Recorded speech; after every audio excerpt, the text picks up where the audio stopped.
fireside chat. We have, as we mentioned already, KC Davaria.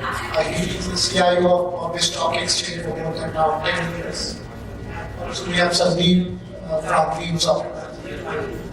So I just want to start with a question, if you don't mind.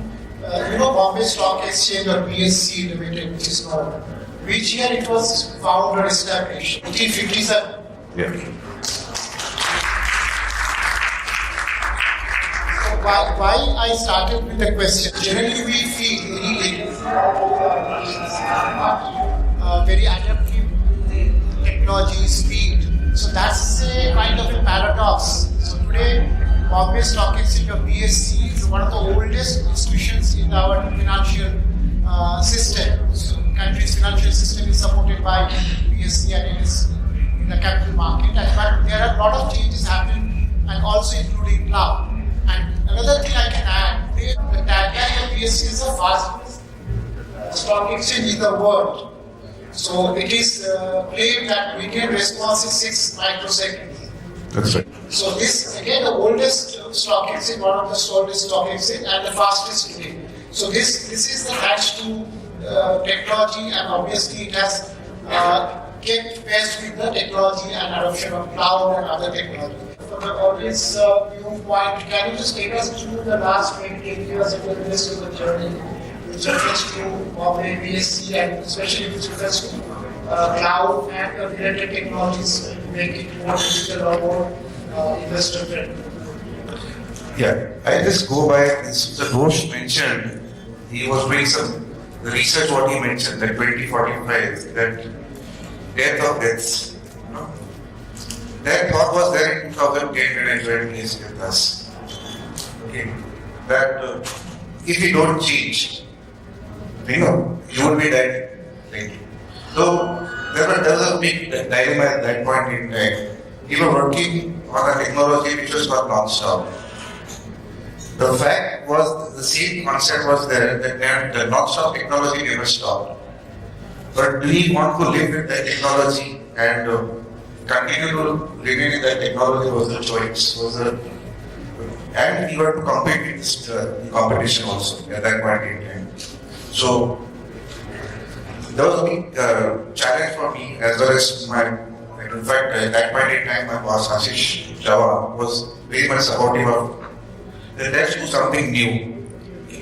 That everybody was saying that we can try to change something like a non-stop. Like in those days, like you mentioned, 80s and the 90s, it was the era of Unix and mainframes, and we were talking something which is abstract, like open source. When that time cloud was not so much popular, but that time, and when we talked to people, and the first feedback was moving to open source, you are committing suicide. This was the kind of thing. It's a suicidal level, it's not an idea worth considering. So we had to fight. One was that perception, whereas we had very strong belief that yes, if we want to change, we cannot be upgrading the old horse and we can wear new clothes or getting more vitamin tonic shirts. At the end of it, any hardware, any infrastructure, it has some limitations. You can't be keeping on tonics with and keep on upgrading for a longer time. So we had to get into a new horse or new car, totally new, and that is how we thought and planned out that we actually rip and replace each and every component in the stock exchange. Each and every component from a completely monolithic architecture we had, this huge thing. We made it into a smaller application-wise, we moved out smaller applications. Then we actually, in 2013 and 14, we actually lifted and shifted the hard, that is the release system. So it was a journey that we did, say from 2010 to 2014. It was a time actually spent 4 years of entire migration. And that's what we have had a glitch-free environment right from that till today, and that's why we're very proud of. We have absolutely zero downtime since then. The day we started, in fact, I remember when we were going to go live, and there were a lot of people who had come and actually saying you cannot go live because something that you can't be doing all brokers together, all equities markets together. Because it's a can we do part? Because my philosophy was that if you're going to face a problem today, even after 5 years you're going to face the same problem. So let us face the problem earlier and get the solutions faster.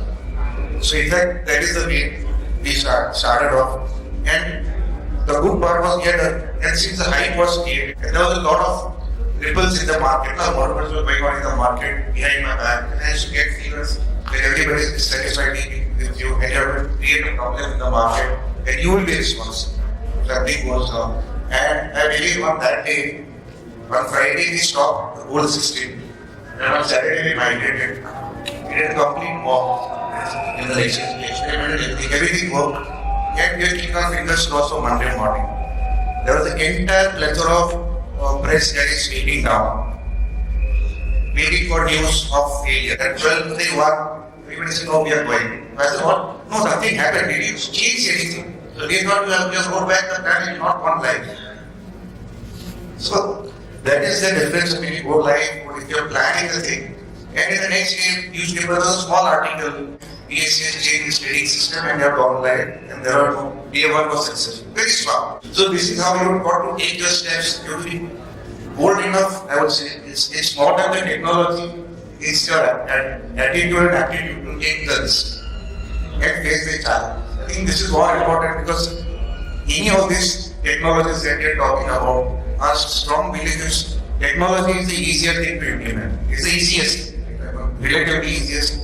But the most difficult part is changing the perception, the people, the culture, the processes, and getting everybody to move together and accept the change. The change is the only constant, which is the most difficult thing to change. Thank you.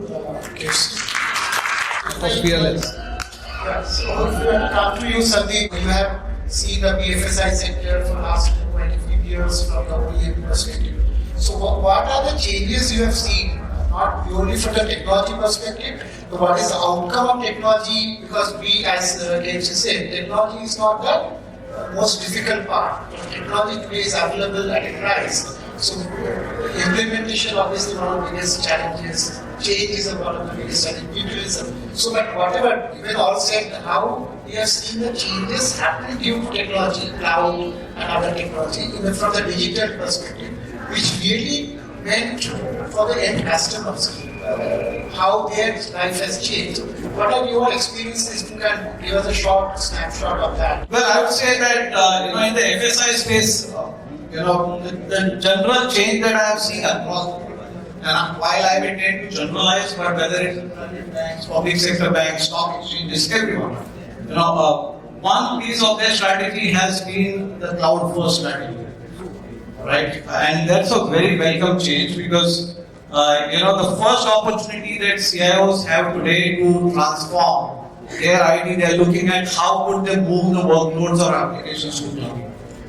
Okay, that's definitely there on the card. If that is not pragmatic, then obviously you look at options where you could continue to refresh on your technology.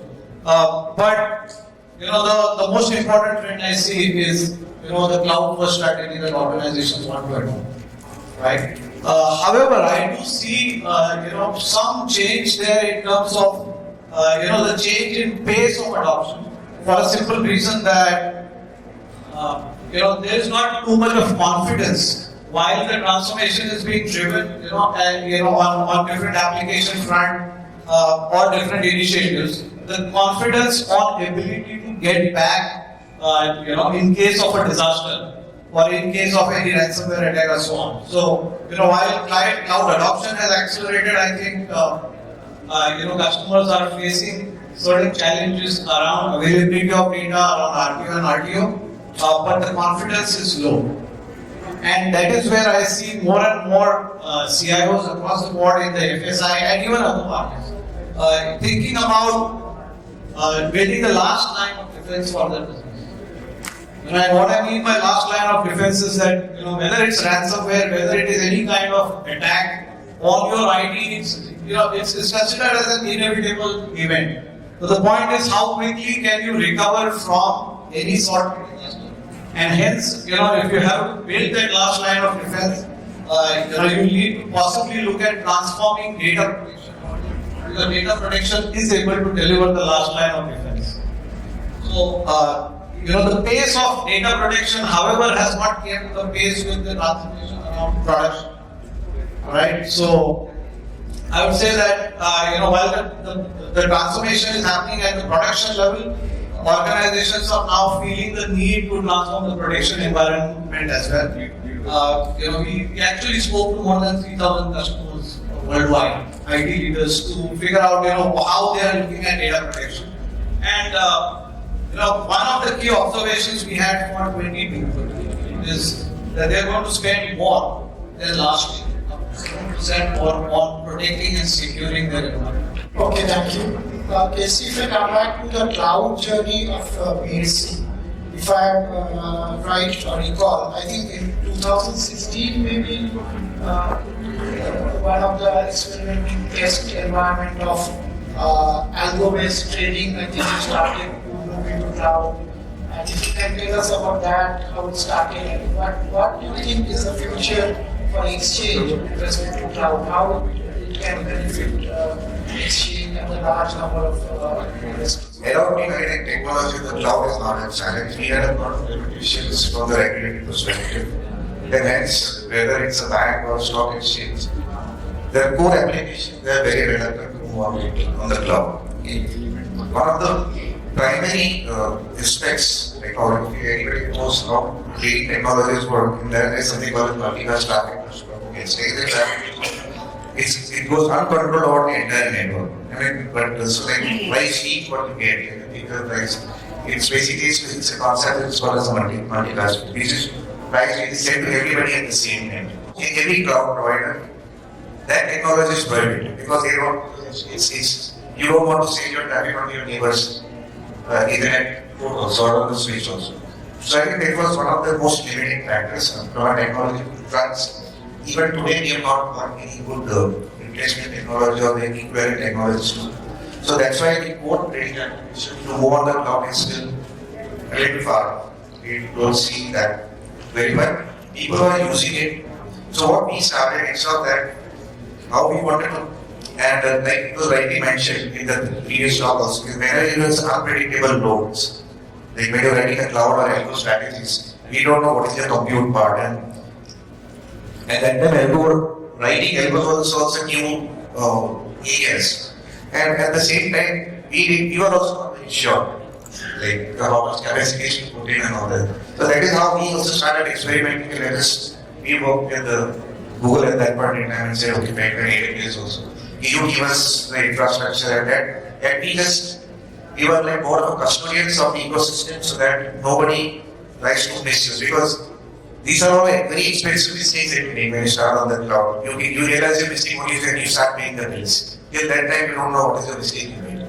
So I think that's why we wanted to see consume what is it. That's why we started more of an experiment. We started labs so that people could work on that, test the strategies, work it out, and then come to our co-location data center and work. So instead of giving that even the UAT system, the test bed system, we don't want to create because these are very, very high compute and all. We can't be creating these kind of facilities as a UAT or test center. That's how this whole concept of testing outside started. Same thing, we also are doing a lot of things. Like we are like one of the largest open source warehouse that we created quite a few years back. And when you do AI and ML type of things, there's a lot of modeling that we do over there. So even when we were trying newer models and all, and every time the model used to either run out of time or run out of capacities. Like the models were failing more from a resource perspective. And that is how we started, okay, can we start learning the models? Like, when you want to train a model, like that's one of the concepts that we do here. You need to train a model. When you're training, once your model is ready, it's easy to operate and run. But when you're training a model, it requires a very high compute resources. And we don't know at what time the cycles will finish, the compute cycles will finish. And that is how we started doing experimenting and trying to use the cloud for all these kind of works. That is, we should ensure data, create data, clean data, everything on the cloud, and then get the clean data back onto our on-prem cloud infrastructure. So that is how we started. So we started from that virtualization, from that area, and that's how we started basically build our own private cloud. Because we did not want to go on because we have a very strong regulatory thing that you cannot put anything on the cloud. So that's why so we have a lot of experiments in the cloud. And the only thing which are actually working on the cloud and using is more the Office 365, the Office 365 product. Is one of the key products and it's one of the key products and application that we have seen. Because your life will not work without Office 365. Okay. So that is the key, like I was saying, from an actual production, we will stick to that. But the rest of the thing is more of a turnkey projects. When we run something, use, consume, stop, and come back on. So Sandeep, if I can come back to you. So you talked about the data protection, which is one of the core things you're talking about. So you see a lot of BFSI companies have started moving their production to cloud and also multi-cloud. And also we have always a trend of ransomware and other kind of attacks. So that is very, if we can see the statistics in India itself, I think last year, as per certain, I think there were more than 100% increase in the ransomware attacks. So which are reported. And I read that, 2021, 11 lakhs incidents have been reported by certain and tracked by certain. So how this entire BFSI, the data protection, which refers to cloud, multi-cloud, and how can, so where this technology is going and how it is happening? We have some numbers which are mind-blowing. So, there's been like 700% increase in the number of ransomware attacks in the past 12 months. But it's very difficult to measure the adoption of cloud in BFSI with one yardstick. Because different I would say segments within FSI are at different stage of their modernization. Private banks would be at the forefront. They would have already adopted hyperscalers in a big way. Journey on cloud, journey on SaaS, it's I think at different phases. We are also observing that most organizations, I would say 90% of the customers are either looking at they are already running containers in production, or they are looking to adopt containers in the near term. So that actually is opening up new challenges for the CIO fraternity, because it's also exposing the data to risks on ransomware. And generally when you are accelerating on cloud, there are chances of even failure or downtimes which are not really planned downtimes. And to make sure that there is no loss or the RTO, SLAs are made by the business, I believe that the last line of defense needs to be the top priority or the first priority for any FSI organization, or for that matter any organization, because it definitely gives confidence that in case of an eventuality you are able to bring back your system. FSI customers particularly are taking a fresh look at data protection, because all along several billions of dollars have been invested in securing the information.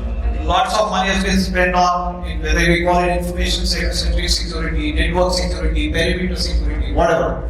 But there is a realization that at some point in time, your data could get compromised. Your applications, your virtual machines could fail.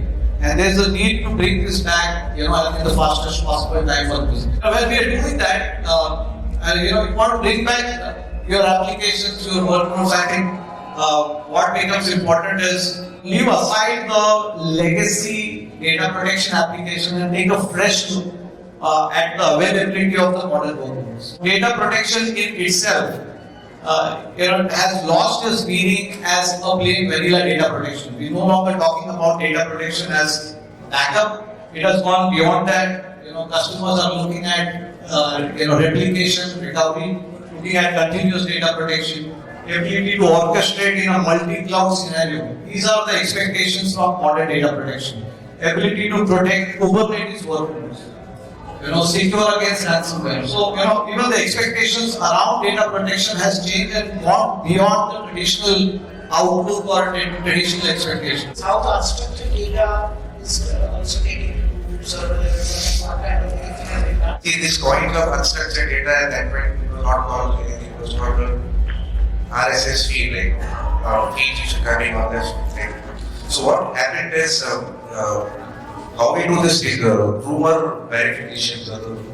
So earlier, what used to happen is there was a department where everybody reads newspapers. There is a team of 10, 15 people, and they'll probably go through all the newspapers that are there in the country or coming for the publication. And they are supposed to identify is there any news about the listed companies which can create a problem in determining the price of that stock or something like that. Because there is a regulation which says that all the companies are supposed to report any incident, any material incident which has happened in the company to the stock exchange immediately. This used to not happen very regularly. So what we used to come to know from the newspapers. Okay, so then we collect the newspapers, then we try to collect it, and this team makes summary out of it, then they put it into a system, and by the time they read the newspapers, it is a couple of hours gone. By the time they compile and do it, so by the end of the day, morning's news and ready in the evening.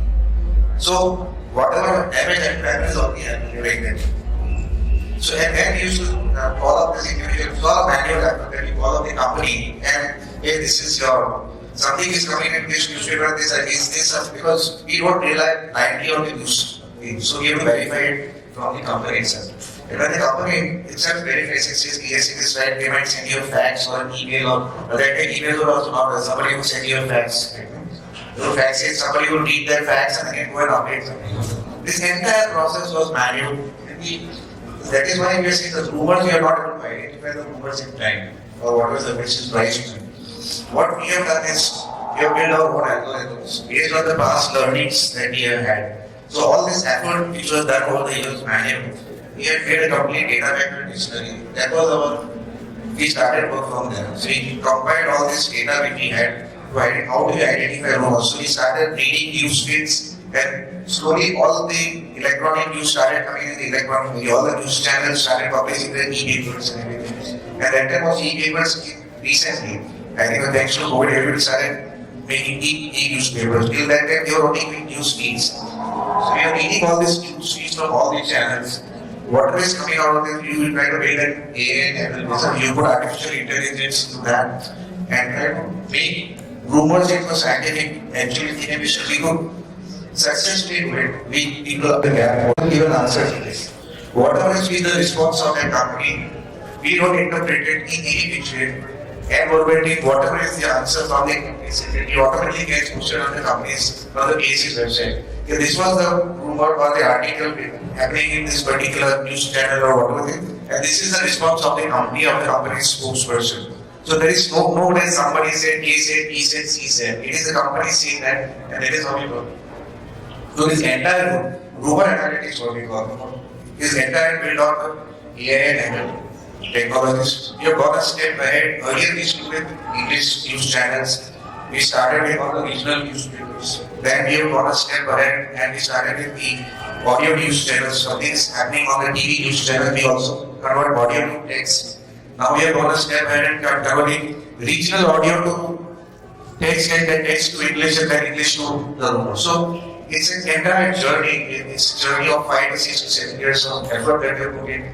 And when you do this kind of AI and ML, it's never a product. You cannot make a product in AI and ML. It's always a constant learning. The models that you made 3 years ago have gone for a cost, they do not work anymore. So this kind of surveillance model which you use, it's very, very effective for rumors.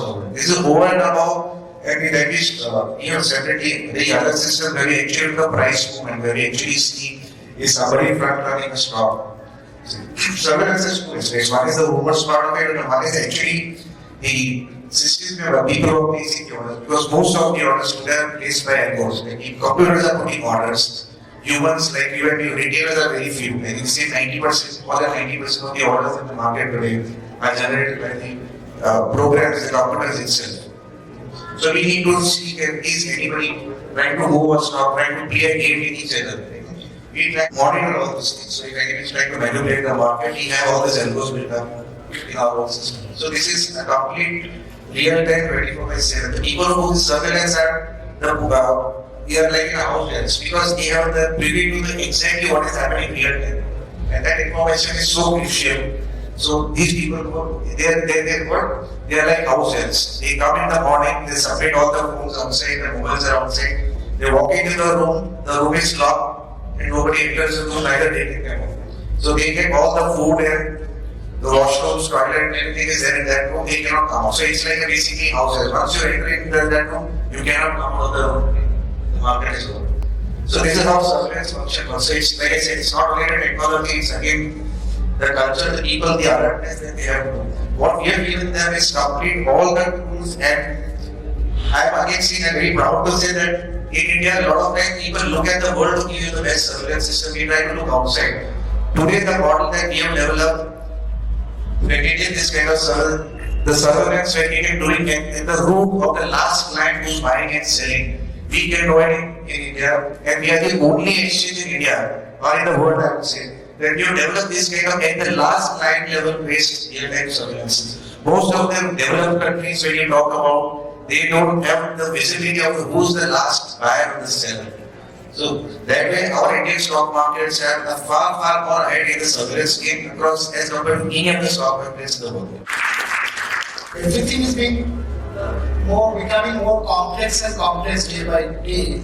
Not only our personal life, so and professional life and technology operations. So, what you have any idea what's the future will look like?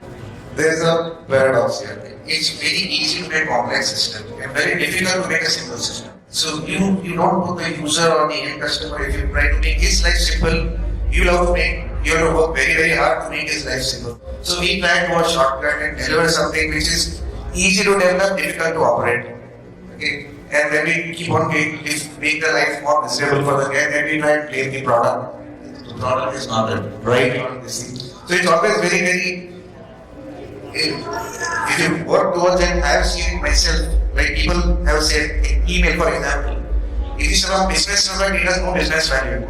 But it's the most simplest thing without which your business cannot run. So I think that the value that brings your, and I would again go by his dialogue, what he said here.